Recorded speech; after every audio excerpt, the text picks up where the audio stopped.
नमस्कार, मी अजिंक्य भातंब्रेकर। तुम्ही पाहताय न्यूज 18 लोकमत। दुपारच्या बातम्यांची सुरुवात एका महत्त्वाच्या बातमीने आपण करूया। भाजपचे आमदार नितेश राणे यांना घेऊन पोलीस आता कोल्हापूर हद्दीत दाखल झालेले आहेत। अजून 2 तासांनंतर पोलिसांचा ताफा कोल्हापुरात पोहोचणार आहे। आमदार नितेश राणे कोल्हापूरकडे रवाना झालेले होते। डॉक्टरांचे एक पथक सुद्धा नितेश राणेंसोबत आहे आणि पोलिसांचं एक पथक सुद्धा नितेश राणेंसोबत आहे। नितेश यांच्यावर आता कोल्हापुरात उपचार होणार आहेत। या अनुषंगाने डॉक्टरांचे एक पथक नितेश राणेंसोबत आहे। नितेश राणेंवर कोल्हापुरात उपचार होणार आहेत। कोल्हापूरच्या हद्दीमध्ये पोलिसांचा ताफा नितेश राणे यांना घेऊन दाखल झालेला आहे आणि काही वेळातच कोल्हापूरमध्ये नितेश राणे यांना आणलं जाईल, त्यांच्यावर उपचार सुरू केले जातील।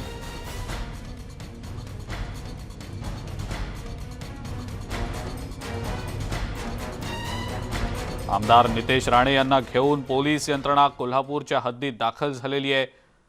अजून किमान 2 तासांनंतर हा ताफा कोल्हापुरात पोहोचणार आहे। याच संदर्भात आपण अधिक माहिती जाणून घेणार आहोत। आपल्या सोबत आपले प्रतिनिधी आहेत सध्या। ज्ञानेश्वर, काय नेमकी याबद्दलची सध्याची अपडेट? नितेश राणे कोल्हापूरच्या हद्दीत दाखल झाल्याचं समजतंय।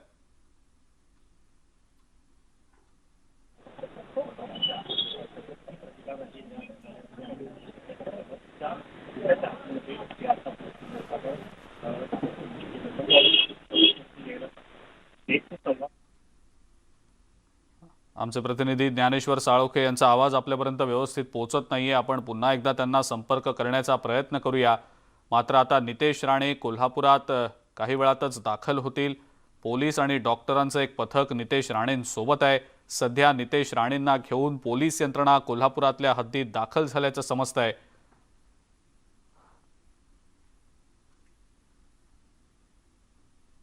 आज दुपारच्या सुमारास नितेश राणे यांना घेऊन पोलीस निघालेले होते कोल्हापूरच्या दिशेने।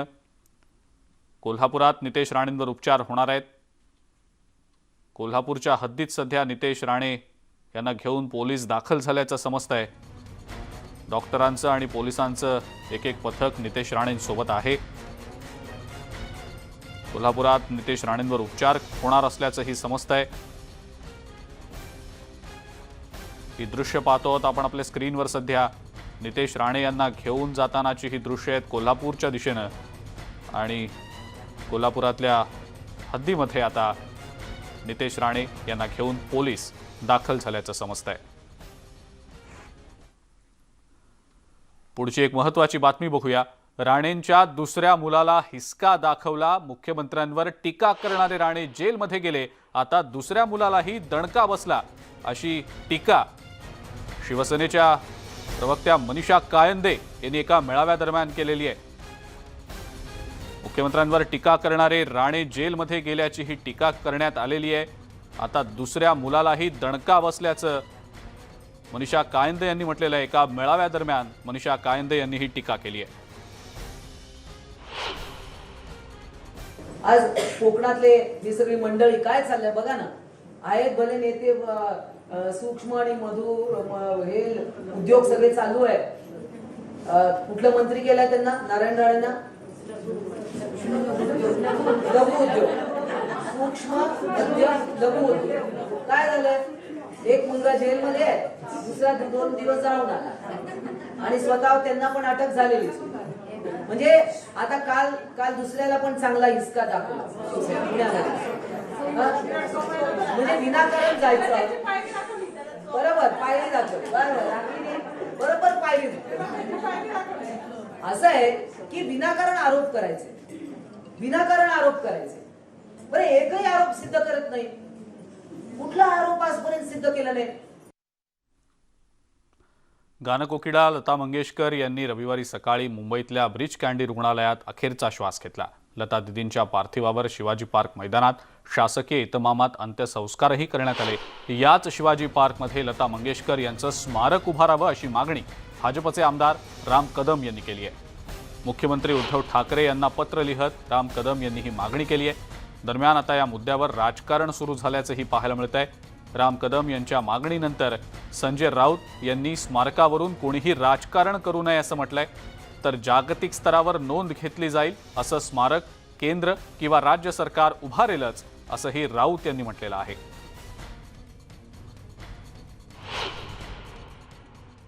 या स्थळावर लता दीदींचा अंत्यसंस्कार झाला, त्या पंचतत्वात विलीन झाल्या। त्या स्थळी संपूर्ण जगाला प्रेरणा देणारी स्मृतिस्थळी बनवावी, ती भव्य आणि दिव्य असावी अशी मागणी पत्र लिहून महाराष्ट्राच्या सरकारकडे माननीय मुख्यमंत्र्यांकडे केली आहे। क्षणाचाही विलंब न करता त्यांनी शिवाजी पार्कवर लता दीदींची जगाला प्रेरणा देणारी स्मृतिस्थळी भव्य आणि दिव्य बनवावी अशी त्यांच्या कोट्यावधी चाहत्यांची मागणी आहे। काही लोकांनी मागणी केली आहे, पण त्यांनी मागणी करण्याची गरज नाही की दीदींचं स्मारक हे राजकारण करू नका। दीदी आपल्या आहेत, देशाच्या, जगाच्या, जागतिक स्तरावर नोंद घेतली जाईल अशा प्रकारचं त्यांच्या आठवणींना उजाळा देणारं नक्कीच महाराष्ट्र सरकार, देशाचं सरकार करील। कारण त्या काय कोणत्या राजकीय पक्षाच्या पुढारी नव्हत्या ना, तो आपला अनमोल ठेवा होता। लता दीदींचं स्मारक शिवाजी पार्कवरच व्हावं आणि तेही आंतरराष्ट्रीय दर्जाचं असावं अशी भूमिका काँग्रेसचे प्रदेशाध्यक्ष नाना पटोले यांनी व्यक्त केलेली आहे। शिवाजी पार्कला असेल की अजून त्याच्यापेक्षाही चांगली जागा असेल त्याच्यामध्ये निर्णय केला पाहिजे। लता दीदीचं स्मृतिस्थळ हे झालंच पाहिजे। आणि कारण की ते उद्याच्या काळाला, कारण की लता दीदी आमच्यातून गेल्या असतील पण त्यांचा आवाज हा कधीच संपू शकत नाही।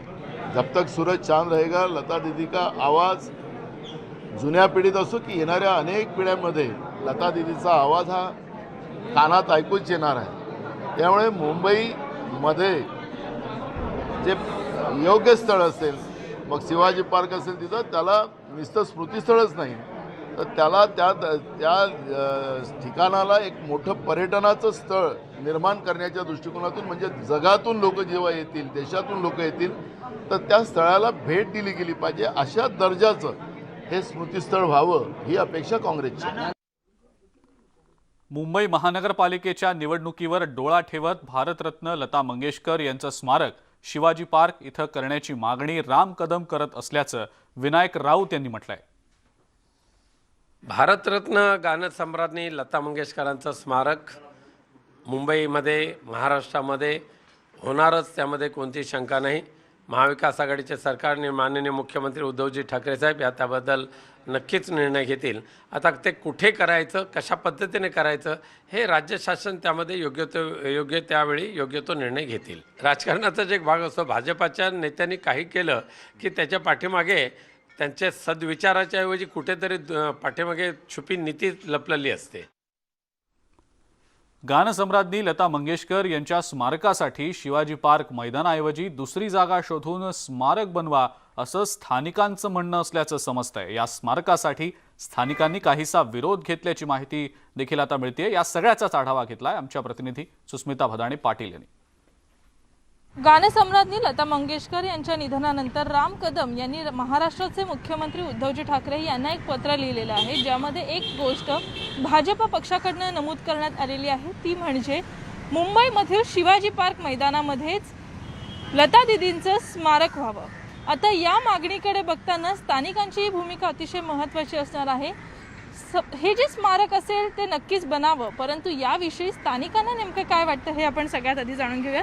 तुम्ही इथे स्थानिक आहात का, नेमकी काय प्रतिक्रिया? हो, आम्ही इथे शिवाजीच्या समोरच राहतो आणि या बाबतीत आम्हाला असं वाटतं की लता दीदींबद्दल आम्हाला पूर्ण आदर आहे, पण स्मारकासाठी भरपूर जागा आहेत। शिवाजी पार्क हे मैदान हे खेळासाठीच राहिलं पाहिजे आणि त्याच्यात मुलांना खेळण्यासाठी त्याचा उपयोग झाला पाहिजे। स्मारक, कारण असं जर स्मारक जर शिवाजी पार्क मैदानात करायला सुरुवात केली तर आणखीन 20 वर्षांनी अख्खं शिवाजी पार्क स्मारकांनीच भरून जाईल। त्यामुळे हे इथे स्मारक करायला आम्हाला अजिबात मान्य नाही आहे। ते स्मारकासाठी योग्य जागा शोधून तिथे सरकारने ते स्मारक करावं. खरं तर लता दीदींचं व्यक्तिमत्व हे जागतिक आहे. शिवाजी पार्कमध्ये फ्युनरल त्यांचं झालं, अंतिम संस्कार इथे झाले म्हणून ही मागणी जोर धरते. नाही, बरोबर आहे. लता दीदींबद्दल नितांत आदर आहे आमच्या मनामध्ये, कारण आपण लहानपणापासून आतापर्यंत रोज आपण लता दीदींची 1-2 गाणी तरी ऐकत असतो. त्यामुळे तो आमच्या मनावर जो संस्कार झालेले आहेत. पण ते जरा बाजूला ठेवूया आपण. हे जे स्मारक इथे उभं करण्याचा जो यांचा काय वाद चालू आहे ते जास्त करून हे सगळं पॉलिटिकल आहे. सगळं प्रत्येकाचे काय काय हेतू असतात, काय असतात, त्याच्यामध्ये काय आपल्याला पडायचं नाही आहे. पण स्मारक आता हेच शिवाजी महाराजांचं स्मारक आहे, ते तर आपल्याला आदरणीयच आहेत शिवाजी महाराज. तर तिथपर्यंत ठीक आहे. म्हणजे आणखीन ह्याच्यापुढे आणखीन वाढ होऊ नये असं आमचं प्रामाणिक मत आहे. तुम्हाला काय वाटतं, लता दीदींच्या बाबतीत एक वेगळं स्थान आहेच त्यांचं प्रत्येकाच्या मनामध्ये, पण नेमकी जागा निश्चित करण्यासाठी कुठेतरी राजकारण होत आहे का? नाही, माझं एक स्पष्ट मत आहे. लता दीदी ह्या प्रत्येकाच्या हृदयात बसलेल्या आहेत. त्यांचं वेगळं स्मारक करण्यासाठी यथोचित जागा मोठी घेऊन तिथे व्हावं असं माझं प्रत्येक प्रांजळ मत आहे.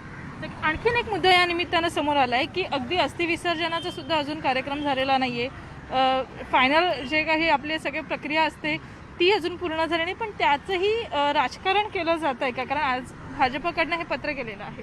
आम्हाला राजकारणामध्ये काही पडायचं नाही आहे, पण शिवाजी पार्कमध्ये लता दीदींचं स्मारक व्हावं ही मागणी आमच्या दृष्टीने संपूर्णपणे चुकीची आहे.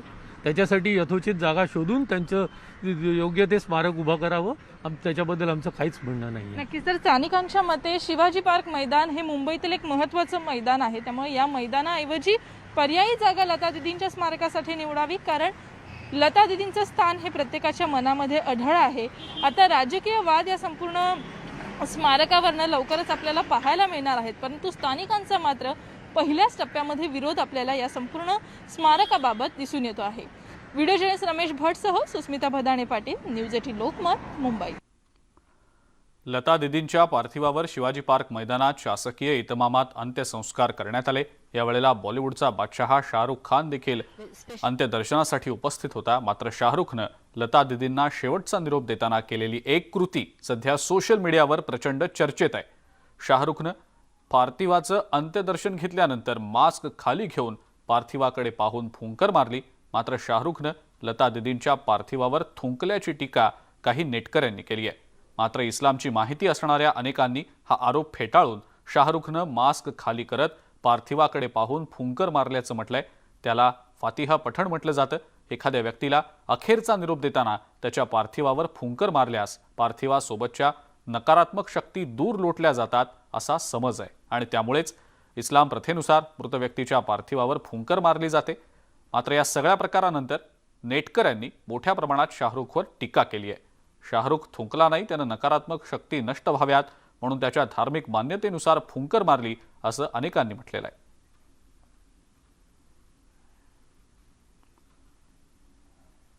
दरम्यान शाहरुख खानवर होत असलेल्या या सगळ्या टीकेवर अभिनेत्री उर्मिला मातोंडकर यांनी ट्विट करत उत्तर दिलेलं आहे. त्यांनी ट्विटमध्ये नेमकं काय म्हटलंय पाहूया. थुंकणं नाही, याला दुवा फुंकणं असं म्हणतात. या संस्कृतीला भारत म्हणतात. पंतप्रधानांचा फोटो तिथे आहे, त्यावरून काही बोध घेतला असता. भारत मातेच्या अनमोल मुलीचं गाणं ऐका. ईश्वर अल्लाह तेरे नाम, सबको सन्मती दे भगवान, सारा जग तेरी संतान. आजचा दिवस तरी जाऊ दिला असता. अशा आशयाचं ट्विट उर्मिला मातोंडकर यांनी केलेलं आहे.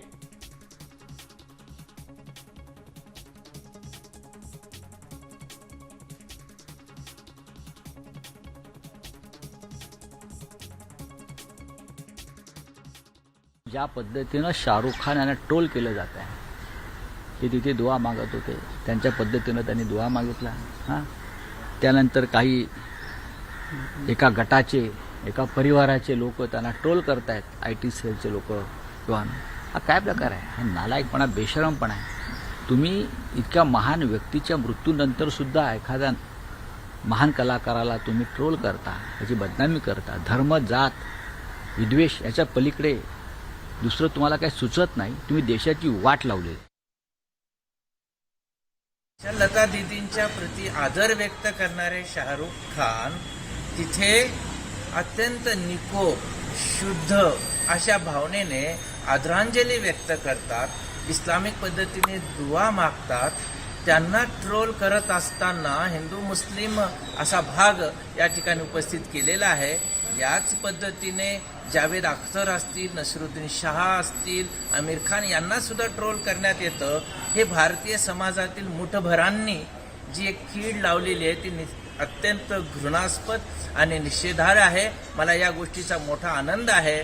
सर्वसामान्य भारतीयांनी आणि हिंदू समाजाने सुद्धा अशा ट्रोलला भीक घातलेली नाही आणि ट्रोल घालणाऱ्याचाच इथे निषेध केला जातोय. हे माझ्या दृष्टीने फार महत्त्वाचा भाग आहे. लता मंगेशकर यांना शासकीय इतमामात अखेरचा निरोप दिला गेला. लता मंगेशकर यांच्या अस्थी त्यांच्या कुटुंबियांकडे सुपूर्द करण्यात आल्या. या अस्थींचं वैदिक पद्धतीनं विसर्जन केलं जाईल अशी माहिती आर्य समाजाच्या ब्राह्मणांनी दिलेली आहे.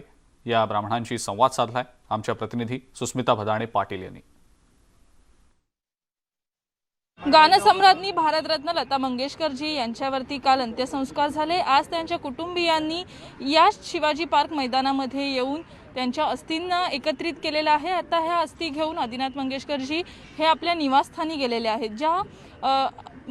या महान आत्म्यासाठी, या लता दिदींसाठी ज्यांनी पौरोहित्याचं काम केलं, ज्यांनी या सगळ्या अस्थि विसर्जनाच्या ह्याच्यात त्यांचा सहभाग होता, असे ब्राह्मणजी आपल्यासोबत आहेत. काय सांगाल, कशा पद्धतीनं सगळे विधी, आता पुढील कार्यक्रम कसा असेल? जो उनका अंतिम संस्कार हुआ वैदिक रीति से, प्राचीन परंपराओं के द्वारा, पारिवारिक जनों की तरफ से और जो सभी मुंबई के वासियों की तरफ से संपन्न किया गया. सभी लोगों ने इसमें अपना अपना योगदान दिया और आज भी उनका अस्थि संचय का जो पूजन था वह पारिवारिक जनों की तरफ से वैदिक रीति से संपन्न हुआ. आप सभी लोग यहाँ पर उपस्थित थे. मंत्र पाठ और प्रिय आत्मा के लिए प्रार्थनाएं की गई. महान पवित्र आत्मा पूज्य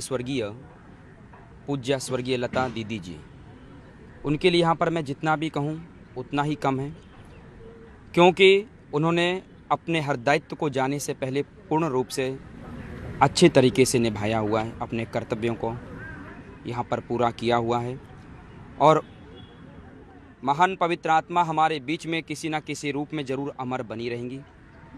उनके गीतों के द्वारा, उनके कुछ भजनों के द्वारा और बहुत ही प्रिय आत्मा ने पुण्य कर्म करती इस दुनिया से विदा ली. उन अच्छे कर्मों से प्रिय आत्मा की मुक्ती हो. व्हिडिओ जर्नलिस्ट रमेश भट्टसह सुस्मिता भदाणे पाटील, न्यूज 18 लोकमत, मुंबई. दुपारच्या बातम्यांमध्ये वेळ झाली एका ब्रेकची. बघत रहा न्यूज 18 लोकमत. अहवाल मुख्यमंत्री उद्धव ठाकरे यांना आज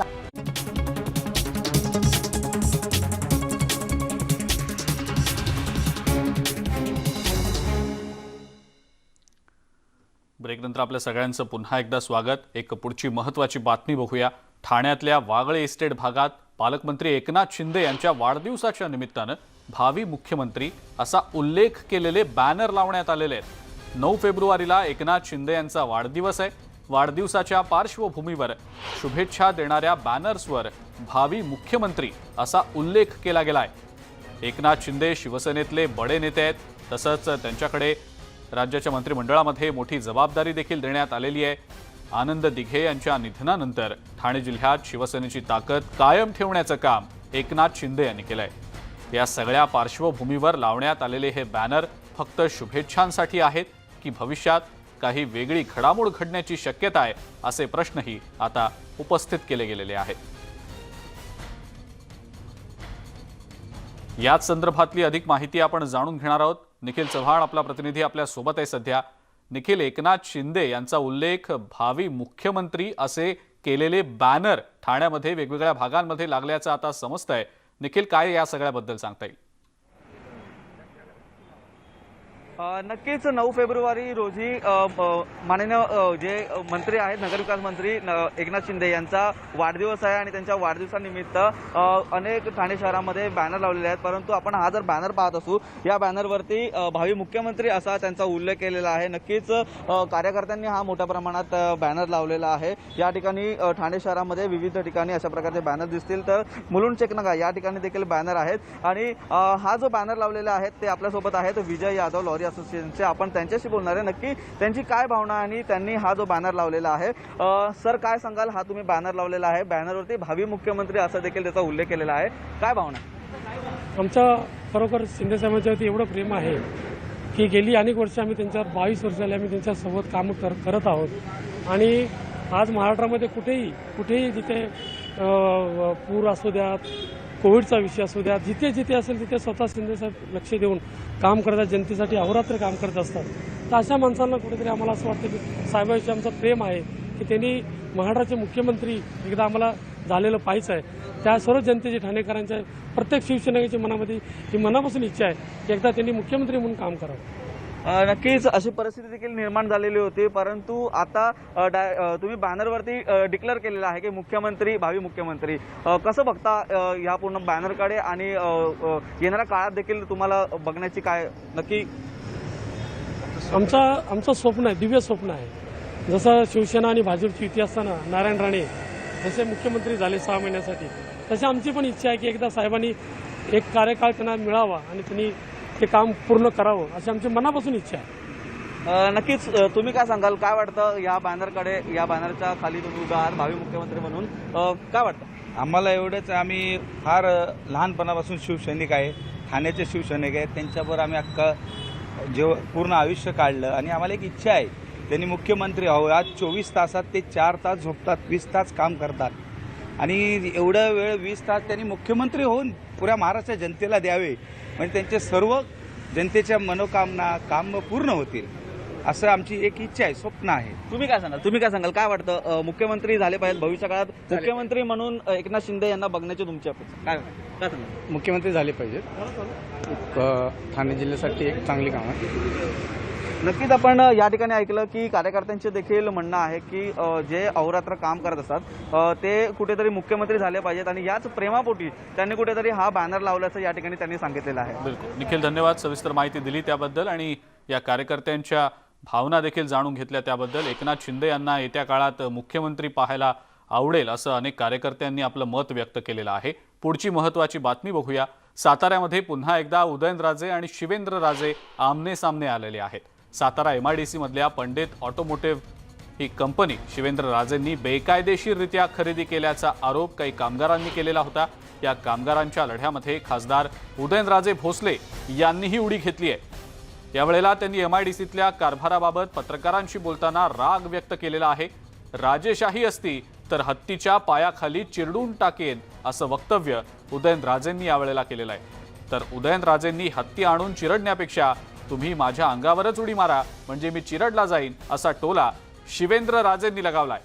तसंच साताऱ्यातल्या MIDCची वाट उदयनराजेंनीच लावली असा आरोप सुद्धा त्यांनी केलेला आहे.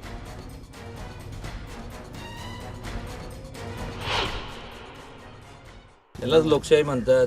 तर मागणी करा सगळ्यांनी की पाहिजे ना. पहिली मग लोकशाही सांगा. लोकशाही अशी जर पद्धती असेल तर लोकशाही नको आम्हाला राजेशाही द्या. हत्ती घेऊन येईन तिथं आणि सगळ्यांना चिडून टाकीन. तुमच्या तिकडून अन्याय करून देणार नाही. हत्तीच्या पायाखाली चिरडलं असतं वगैरे. तर माझं म्हणणे कसं ते हत्ती आणा, ते फॉरेस्टची परवानगी घ्या आणि ते करा. त्याच्यापेक्षा उदयनराजेंनी जरी आमच्या अंगावर उडी मारली तरी आम्ही चिरडून जाऊ. सध्या आता उदयनराजे पण काय आता हे नाही, त्यामुळे त्यांनीच उडी मारावी आमच्या अंगावर गरज असली तर. त्यांच्या खाली आता सध्या एकंदर बघितलं तर चिरडून जाण्यासारखीच अवस्था आता तिथं झालेली आहे. ही सातारची MIDC न वाढणं याच्या मागचं मूळ कारण जे आहे हे केवळ उदयनराजे आणि त्यांचे तिथले बगलबच्चे आहेत.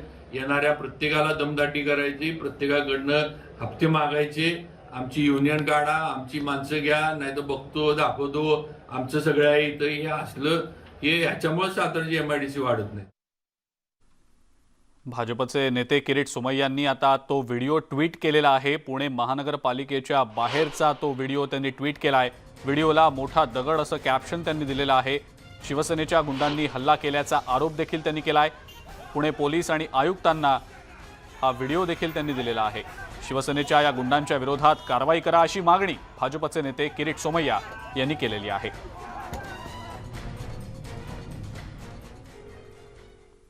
दुपारच्या बातम्यांमध्ये वेळ झाली आणखीन एका ब्रेकची. बघत रहा न्यूज 18 लोकमत. ब्रेकनंतर आपल्या सगळ्यांचं पुन्हा एकदा स्वागत. हिंदुत्व आणि राष्ट्रीय एकात्मता या वेगळ्या गोष्टी नाहीत. हिंदुत्व म्हणजेच राष्ट्रीय एकात्मता आहे.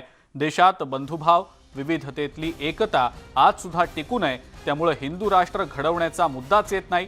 तुम्ही मान्य करा अथवा मान्य करू नका, पण भारत हिंदू राष्ट्रच आहे, असं वक्तव्य राष्ट्रीय स्वयंसेवक संघाचे सरसंघचालक मोहन भागवत यांनी केलंय. दैनिक लोकमतनं नागपूर आवृत्तीच्या सुवर्ण महोत्सवानिमित्त एक विशेष कार्यक्रमाचं आयोजन केलेलं होतं. त्या कार्यक्रमामध्ये हिंदुत्व आणि राष्ट्रीय एकात्मता या मुद्द्यावर मोहन भागवत यांनी आपलं रोखठोक मत व्यक्त केलंय.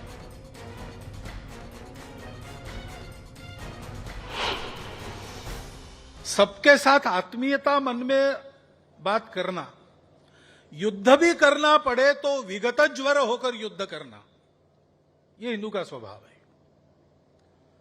उस स्वभाव का नाम हिंदुत्व है. हिंदुत्व हम लोगों ने पूजा में, रूढ़ी कुरीतियों में, खान पान रीति रिवाज में बंद किया है. हिंदुत्व को यह बंधन नहीं है. रिलीजन यानी धर्म नहीं है. धर्म एक बहुत विशाल कल्पना है. अपने देश में कोई हिंदू रिलीजन नहीं है. अपने देश में अनेक रिलीजन्स है. वो हिंदू स्वभाव के रिलीजन्स है, इसलिए वो हिंदू रिलीजन्स है. उनका अलग स्वतंत्र विशिष्ट अस्तित्व ये मान्य किया जाता है. लेकिन उन सबका स्वभाव ये है कि मेरा भी सही है, तुम्हारा भी सही है. अपने अपने तत्व पर श्रद्धा से चलो, मिलजुल कर चलो, तो कोई झगड़ा नहीं है. भारत से निकली हुई सारी विचारधारा है. आस्तिक हो, नास्तिक हो, जड़वादी हो, आध्यात्मिक हो, अपने अपने विचार की आग्रही है और अपने विचार में परस्पर विरोधी भी हो सकती है, परंतु असहिष्णु नहीं है, सर्व समावेशक है. और जो बात आपने कही कि दूसरों की बात सुनने के लिए धैर्य वगैरह लगता है, वो हिंदुत्व के कारण ही आता है. केंद्रीय गृहमंत्री अमित शहा यांनी ओवेसींवर झालेल्या हल्ल्याबाबत राज्यसभेमध्ये उत्तर दिलंय. 2 अज्ञात व्यक्तींनी खासदार ओवेसींवर गोळीबार केला. त्यांनी 3 राऊंड फायर केले आणि ओवेसींच्या सुरक्षेसंदर्भात सुद्धा अमित शहा यांनी माहिती दिलेली आहे. ओवेसींचा कार्यक्रम हा पूर्वनियोजित नव्हता. ओवेसींच्या दौऱ्यासंदर्भात जिल्हा यंत्रणेला काहीही माहिती नसल्याचंही त्यांनी सांगितलं.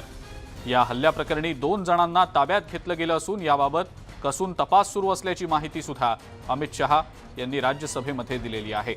ओवेसींना केंद्रानं सुरक्षा पुरवण्याचा निर्णय घेतलाय, पण तो यशस्वी झाला नसून ओवेसींना बुलेट प्रूफ कार देण्याचा निर्णय घेतला गेलाय. ओवेसींनी सुरक्षा घेतली नसल्याची माहिती अमित शहा यांनी दिलेली आहे. ओवेसींचा कार्यक्रम हा पूर्वनियोजित नव्हता. जिल्हा प्रशासकीय यंत्रणेला सुद्धा त्यांच्या दौऱ्याविषयीची माहिती नव्हती, असं राज्यसभेमध्ये उत्तर देताना केंद्रीय गृहमंत्री अमित शहा यांनी म्हटलेलं आहे.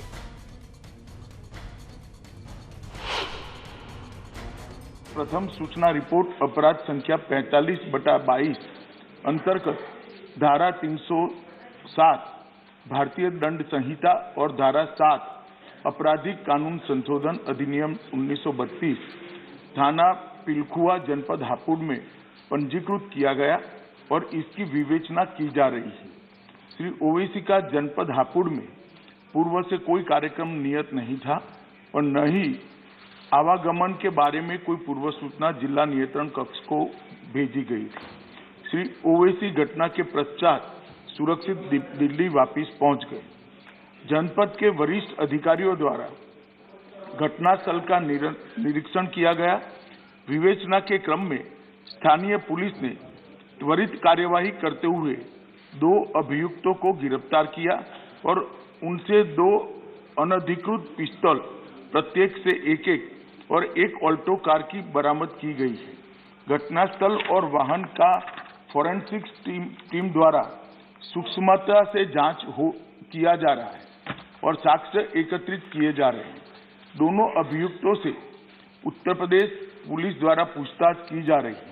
जनपद में कानून और व्यवस्था की स्थिति नियंत्रण में और सामान्य है. कड़ी सतर्कता भी बरती जा रही है. केंद्रीय गृह मंत्रालय द्वारा तुरंत ही राज्य सरकार से रिपोर्ट प्राप्त की गई है.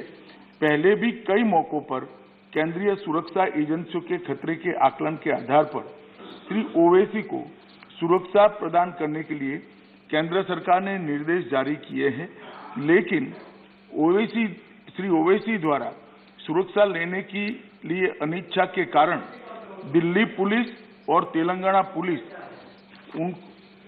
उन्हें सुरक्षा देने का प्रयास सफल नहीं हो पाया। श्री ओवैसी के खतरे का पुनः मूल्यांकन कराया गया है और खतरे के आकलन के आधार पर उनका दिल्ली में बुलेट प्रूफ कार के साथ अखिल भारतीय स्तर पर केंद्रीय रिजर्व पुलिस बल की जेड श्रेणी की सुरक्षा प्रदान की गई है। मेरा वक्तव्य समाप्त हुआ, मगर हमारे पास जो मौखिक सूचनाएं श्री ओवैसी के द्वारा भेजी गई, उन्होंने अभी भी सुरक्षा लेने से इनकार किया है। मैं सदन के माध्यम से श्री ओवैसी को विनंती करना चाहूंगा कि वो तत्काल सुरक्षा ले ले और हम सबकी चिंता का समाधान करें। धन्यवाद। पंजाबमध्ये काँग्रेस नेते राहुल गांधी यांच्या सुरक्षेतल्या हलगर्जीपणाच्या एका घटनेमुळे खळबळ माजली आहे। काँग्रेसचा मुख्यमंत्रीपदाचा चेहरा घोषित करण्यासाठी राहुल गांधी लुधियानामध्ये आलेले होते। हलवाराहून लुधियानाला जात असताना एका तरुणाने त्यांच्यावर हल्ला करण्याचा प्रयत्न केल्याचा प्रकार उघडकीला आलाय। रविवारी ही घटना घडली आहे। हलवारा ते लुधियाना इथल्या हयात रिजन्सीला जाताना त्यांची कार हर्शिला रिसॉर्ट जवळ पोहोचली होती। त्यावेळेला राहुल गांधी कार मधनं बाहेर येत अभिवादन स्वीकारत होते। त्याच वेळेला एका युवकाने राहुल गांधी यांच्या कारच्या दिशेने झेंडा फेकला, जो त्यांच्या चेहऱ्याला लागला। सुदैवाने या दरम्यान त्यांना गंभीर दुखापत झाली नाही, तर चौकशीत NSUIच्या कार्यकर्ता असलेल्या नदीम खानने चूक झाल्याचं सांगितलं। पंतप्रधान नरेंद्र मोदींच्या दौऱ्यातही सुरक्षेची मोठी चूक झाल्याचं उघडकीला आलेलं होतं। मात्र यानंतर सुद्धा सुरक्षा यंत्रणांनी त्यातून काहीच धडा घेतलेला नसल्याचंच या घटनेमधून दिसून येत आहे। उत्तर प्रदेशचे मुख्यमंत्री योगी आदित्यनाथ यांना जीवे मारण्याची धमकी देण्यात आलेली आहे। ट्विटरवर लेडी डॉन या ट्विटर हँडलवरून ही हत्येची धमकी दिली गेलेली आहे। या सगळ्या प्रकारानंतर मोठी खळबळ माजली आहे। या प्रकरणी हापूर जिल्हा पोलिसांनी गुन्हा दाखल केलाय। या ट्विटमध्ये ओवेसी एक मोहरा असून निशाण्यावर आदित्यनाथ असल्याचा उल्लेख करण्यात आलेला आहे। भाजप नेत्यांच्या वाहनांवर RDXने हल्ला करणार असल्याची धमकीही दिली गेलेली आहे। या ट्विटमध्ये उत्तर प्रदेश पोलिसांना सुद्धा टॅग करण्यात आलेला आहे।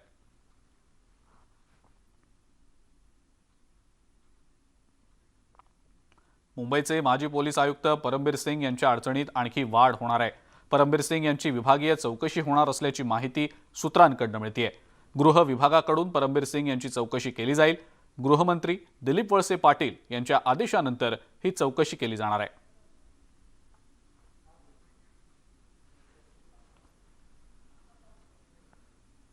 वेळ झाली आणखीन एका ब्रेकची। बघत रहा दुपारच्या बातम्या। ब्रेकनंतर आपल्या सगळ्यांचं पुन्हा एकदा स्वागत। पुण्यामध्ये एका अल्पवयीन मुलीच्या हत्येचा प्रयत्न करण्यात आलाय। आपल्याशी बोलत नसल्याच्या कारणावरून एका माथे फिरूने हा जीवघेणा हल्ला केलाय।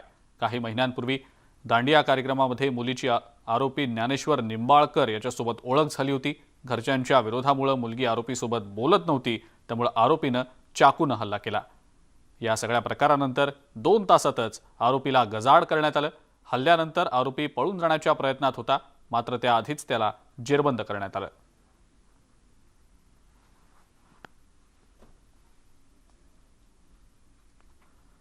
नाशिक रोड परिसरात सराईत गुन्हेगारांची पोलिसांनी धिंड काढली आहे। 2 दिवसांपूर्वी या सराईत गुन्हेगारांनी परिसरात तोडफोड करत दहशत माजवली होती। या गुन्हेगारांची रस्त्यावरून धिंड काढत पोलिसांनी त्यांना चांगले फटके देखील दिलेत। एका घरात घुसून आरोपींनी तोडफोड केली होती। गुन्हेगारांची दहशत कमी करणं आणि त्यांच्यावर जरब बसवण्यासाठी पोलिसांनी रस्त्यावरून त्यांची धिंड काढली आहे।